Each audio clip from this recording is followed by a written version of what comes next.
In this video, I'm going to show you how to add free unlimited VPN in Windows 10 and 11. So if you want to add a VPN connection on your Windows PC without installing any application, this is how you can do it on your Windows PC. Now the first thing you want to do is right click on the Windows icon and then click on settings. This will open your Windows settings. Under settings here, you want to click on network and internet, and then you want to click on VPN. You want to leave all the settings here as their default settings and then click on add VPN. Here you'll be able to add a VPN connection. To get your free VPN connection, simply open your browser and search for VPNBook. Click and open the first link with VPNBook and click on free VPN. Scroll down a little to this section where it says free PPTP, and here you'll find several VPN connections you can choose from. Now their best use cases in this scenario, if you want to use it for downloading, you can use these first options. But if you want to surf through the web, you can use the second options in this section. Now to configure the VPN, I'm going to go ahead and split the screen into two.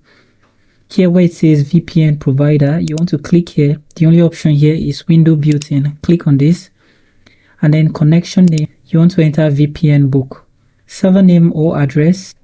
Scroll a little and choose a server that you want to connect to. There are tons of server. I'm going to be using the France connection. Simply copy the address in this section, and where it says server name or address, you want to paste this here. VPN type, you want to choose PPTP, and then type of sign-in info. Since you're going to be using a password and a username, you want to leave it as username and password.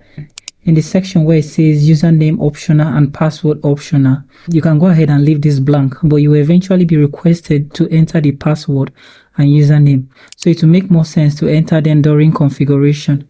Simply copy the username and paste it in this section.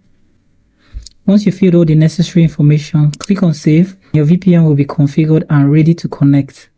Now the final step is to connect to the VPN. Simply hit on connect and give it a little bit of time for the connection to be established. Once connected, you'll be able to have unlimited access to the free VPN. So thank you for watching this video, and I hope you found this video helpful. If you do find this video helpful, feel free to leave a like, subscribe, and have the post notification turned on.